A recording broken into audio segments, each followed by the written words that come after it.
C'est bon, ça marche. Ça va mieux, on peut commencer, c'est parfait. Alors, cette année, une fois encore, il n'y aura pas de patinoire en ville à l'occasion des fêtes d'hiver. Nous avons remarqué que depuis 3 ans, la ville de Poitiers ne met plus en place la patinoire de Noël. Pourquoi? Nous l'ignorons. Depuis cette année, la grande patinoire est en travaux. Donc, il n'y a plus de patinoire du tout. Constatant ce problème, les jeunes du centre socio-culturel ont décidé de faire une patinoire dans leur propre centre. Et oui, une vraie patinoire. Une réponse au manque de patinoire dans la ville. Nous avons envoyé notre reporter pour comprendre ce nouveau concept. En effet, les jeunes des 3 cités ont eu la formidable idée de mettre en place une patinoire sans froid et sans glace.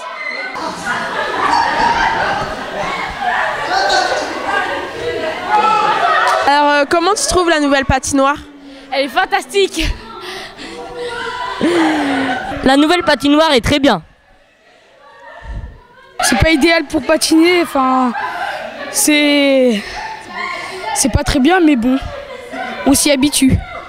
Comment t'en as entendu parler? Comme ça, c'est par des amis. Aux informations. Tu la préfères avec du froid ou l'idée sans froid, elle est bien aussi? Sans froid. Et pourquoi? Tu peux te mettre en débardeur et en t-shirt. Et en fait, pourquoi tu la préfères avec du froid? Non, mais c'est plus amusant à le faire. Enfin, c'est plus amusant à jouer, tout ça. C'est mieux avec du froid, moi, je trouve. Car quand on tombe, y a des gens qui s'arrivent. Et puis c'est d'art, ça. Ah, sans froid, c'est mieux parce que comme ça, on n'a pas froid. Et vos patins, vous les avez choisis comment? Bah, on m'en a donné des troués au début. Puis après, bah, on a donné des nouveaux. Puis bah, en fait, il y avait pas ma taille, donc du coup, bah, ils sont troués.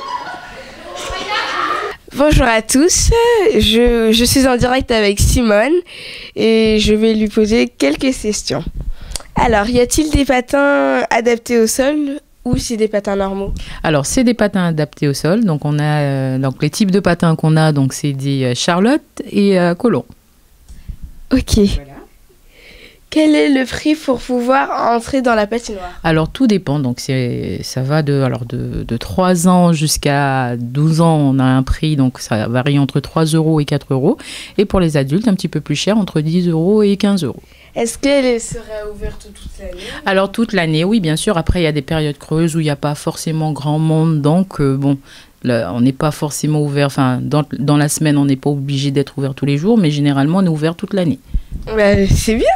Bon, bah, comme vous pouvez le constater, la patinoire est ouverte tout le temps. Il y a beaucoup de tailles pour tout le monde et c'est fini. Fête d'hiver, un événement extraordinaire vient de se produire dans le quartier en ce début d'année. En effet, depuis le début d'hiver, nous avons constaté une arrivée massive de grues dans le quartier. Chose étonnante puisque nous savons tous que les grues immigrent vers le sud en hiver. Exceptionnellement, cette année, ils se sont arrêtés aux 3 cités. Nous allons essayer de comprendre pourquoi les grues se sont arrêtées aux 3 cités cette année. Les grues se sont posées sur le quartier des 3 cités et se sont installées un peu partout. Traditionnellement, les grues ne font que passer en début d'hiver pour aller dans les pays chauds. Nous nous interrogeons sur les raisons qui les ont poussées à s'arrêter et à rester sur le quartier. Nous sommes allés à la rencontre d'habitants pour connaître leur avis à ce sujet. Savez-vous pourquoi les grues se sont posées aux 3 cités? Oui, les grues qui volent. Parce qu'elles avaient envie de se reposer. Alors, c'est un chantier. Parce que y a des travaux prévus au niveau de la rénovation des bâtiments. Donc on devait avoir des grues pour pouvoir travailler. Savez-vous quelle taille elles font? Ah, ça dépend. Il y en a des petites, des grandes. Il y en a qui ont des grandes jambes, d'autres des petites. Ah, bah oui, mais attends, ça dépend laquelle.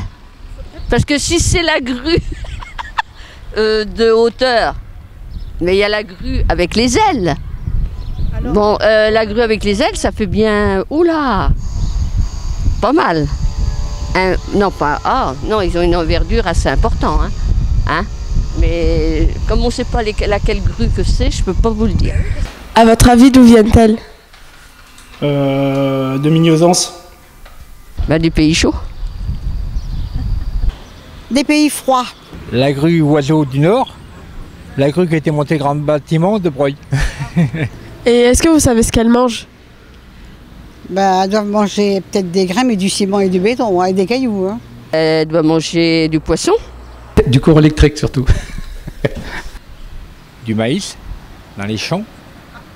Vous l'aurez constaté, toutes les réponses divergent. Alors, qui a raison, qui a tort? Va-t-on le découvrir un jour pourquoi elles nous ont rendu visite cette année? Viendront-elles l'année prochaine? En tout cas, ces grues ont mis une sacrée pagaille dans le quartier. Il y a quelque temps, quand on venait au centre, on voyait ça. Où ça? Mais ça, c'était avant. Maintenant, on voit ça. On s'en fout des croisés.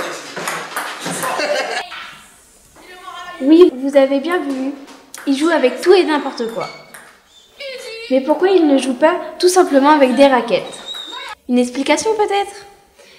Retrouvons notre reporter au centre socio-culturel des Trois-Cités.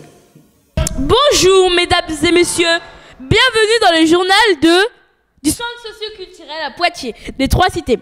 Aujourd'hui, nous allons interviewer 3 jeunes du centre socio-culturel.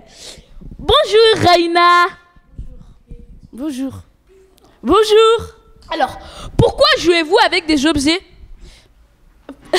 Parce que le centre, il est trop pauvre et il n'a pas d'argent. Bah moi, la première fois que je suis venue, je les ai trouvés... je les ai vus jouer avec des objets, par exemple des plats, des règles, des raquettes où il manque des bâtons. Et je me suis pas posé de questions et je les ai laissés. Les jeunes ne prennent pas soin des matériels. Exemple, voici cette raquette où il n'y a pas de bâton. Avez-vous demandé à ce qu'ils soient remplacés? Oui. Qu'est-ce qu'ils ont dit? Ils ont rien dit. Ils nous ont dit, ils nous ont renvoyés, ils nous ont même pas parlé. Oui, ils nous ont dit de remplacer le bâton par un stylo et de jouer avec. Ça tient? Non, ça ne tient pas. D'accord, merci. Pour le bilan d'aujourd'hui, le centre socio-culturel est trop pauvre pour avoir des matériels nécessaires, adaptés aux élèves. Priorité au direct. Nous venons d'apprendre qu'un enlèvement a eu lieu au gymnase des Trois-Cités. Pour en savoir plus, nous allons envoyer notre équipe sur place.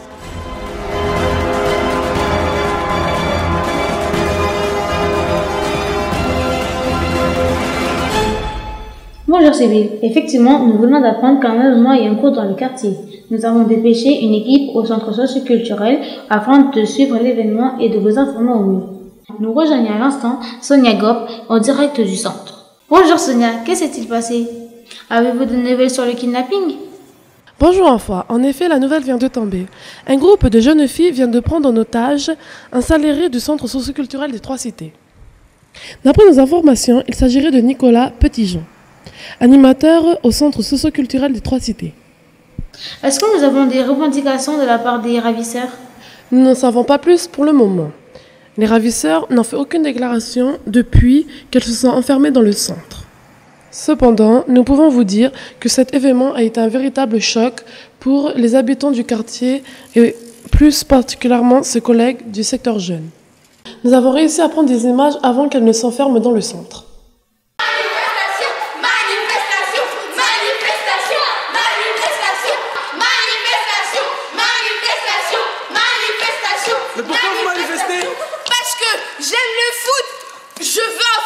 Une fille et Allah et on n'a pas le gros gymnase. Manifestation. Ouais bah c'est pas pour les filles le foot Manifestation, manifestation, manifestation. Merci Sonia pour ces informations. Nous reviendrons vers vous un peu plus tard. Voilà Sybille, nous avons pas plus d'informations pour l'instant. Nous vous tiendrons au courant dès qu'il y a un changement. Merci enfin pour cette information. Comme vous l'avez entendu, comme moi, l'animateur Nicolas Petitjean a été séquestré par de jeunes filles bien armées. Il a été séquestré parce qu'il n'y a pas assez de créneaux horaires pour les jeunes filles qui font du sport au gymnase. Voilà pour cette information. Est-ce que vous savez ce que c'est la ring? Moi, non. J'ai entendu un jour dans les couloirs le mot ring. Mais que veut dire le mot ring? Élément de réponse. Mademoiselle? Bonjour, est-ce que vous pouvez me donner la définition de RIG? RIG? R-I-G. C'est un mot, ça va être un mot complexe. Je pense que c'est République irlandaise, gabonaise, je sais pas, peut-être, ou je ne sais pas. RIG, bonne question, attendez, parce que c'est difficile ça. RIG, RIG. RIG. Je pense que c'est une ration internationale du goût. Ration internationale du goût. La RIG, attends, il me semble bien qu'on en a parlé à la télé il n'y a pas longtemps. J'ai vu un reportage là-dessus ou dans les infos. Ce serait pas les hôtels, les nouveaux hôtels, enfin un nouveau un jour d'hôtel, un truc comme ça. Là, il y a des plateformes pétrolières dans le sud de l'Amérique ou dans le golfe du Mexique. Ils s'en servent. Du coup, comme elles sont désaffectées, ils ont fait des nouveaux hôtels, mais des super trucs de luxe avec spa et tout ça pour les touristes riches. Il me semble que c'est ça. Alors après, RIG, je sais pas ce que ça veut dire. RIG Hôtel, on a dit, mais RIG, ça doit être anglo-saxon et je sais pas ce que ça veut dire, mais moi, il me semble bien que c'est ça. Hein. J'ai un sérieux doute sur ces réponses. D'autres réponses peut-être? Alors, RIG, je dirais retraite intergénérationnelle. Alors, d'après moi, RIG, il y a deux possibilités. La première, en fait, c'est une radio. C'est une radio interhabitant Gaga. C'est-à-dire, c'est une radio intergénérationnelle, hein, puisque RIG, intergénérationnelle, mais interhabitant Gaga. Et donc, c'est une radio qui est faite pour tisser du lien social à partir de tout ce qui est que les habitants ont de fou en eux. J'en ai une autre, je pense, qui va pouvoir aller avec la première d'ailleurs, hein, parce que si vous connaissez un peu la danse, c'est un peu quand même ma folie à moi. Il y a une danse qui s'appelle le rigodon. Et en fait, ici, on va faire la rigue, c'est-à-dire que c'est une danse qui va être inventée par les habitants du quartier. Ouais, je pense que ça va être compliqué. Je connais quelqu'un qui pourra peut-être nous aider. Nous allons rejoindre Pierre Papillon en direct du Clos Gauthier. Bonjour Pierre. Bonjour Sybille. Alors, vous connaissez la définition du mot ring? Alors, vous me demandez ce que veut dire RIG, la RIG. C'est tout simplement la résidence intergénérationnelle qui va prendre forme et vie ici, au Clos Gauthier, non, pardon, aux Trois Cités, à Saint-Cyprien. Voilà. Donc c'est un sigle un peu barbare pour parler de quelque chose qui va être tout proche de nous, très vivant, et qui peut recouper quelques-unes des définitions très imaginatives qu'on vient d'entendre. Merci Pierre. Merci à tous d'avoir suivi ce premier journal de CST TV. Nous espérons que vous avez passé un agréable moment avec nous. Je vous laisse continuer l'Assemblée Générale et à bientôt.